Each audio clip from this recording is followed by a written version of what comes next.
Well, good afternoon, everyone. Obviously, we had an inspiring one-hour meeting with the president of Ukraine.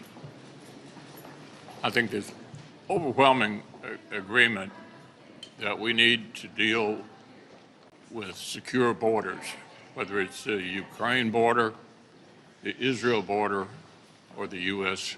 border. I would remind everyone that the U.S. border was a part of the president's original request. So it's been viewed, at least by some people in the White House, that this ought to be part of this overall effort. Obviously, negotiating a border solution is very complicated. As you know, I designated James Lankford to be the lead on that. He and I spoke repeatedly over the weekend. The talks continue, but we're not there yet. Hopefully all of this can come together and we can deal with all of these national emergencies in the supplemental at the same time.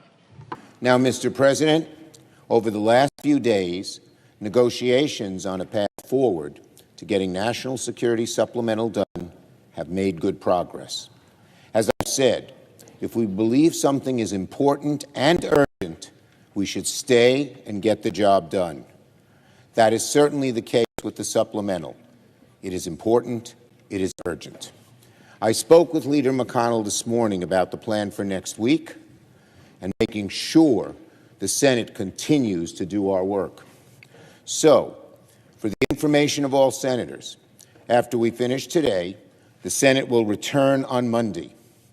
That will give negotiators from the White House, Senate Democrats, Senate Republicans, a time to work through the weekend in an effort to reach a framework agreement. Our Republican colleagues who have said action on the border is so urgent should have no problem with continuing to work next week. We hope to come to an agreement. So this issue's got to be addressed. We've made that very plain. We've made it very clear. I think the Democrats, hopefully they're coming to understand that. But in order for us to be able to move forward with a national security package that addresses many of the issues that we think need to be addressed around the world that represent national security, or at least reflect America's national security interests, but that starts first and foremost with securing our own southern border and keeping Americans safe. If there's going to be a national security bill, it's going to absolutely have to include border security measures, or there's not going to be a national security bill. It's just that border security applies to us as well. And that's why we've emphasized so much that subject in the last few days. And Joe Biden and I did do some pretty big deals.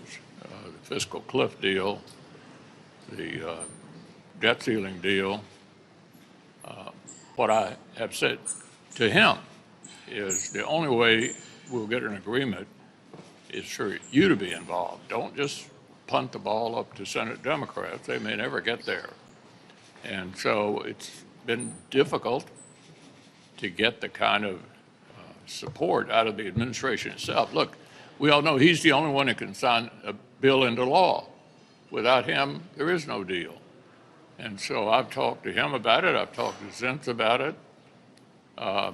Some indication last night that maybe they're going to finally engage rather than just sending James Lankford and his team back to Senate Democrats. So just to sum it up, there won't be a deal until Joe Biden and Republicans reach an agreement.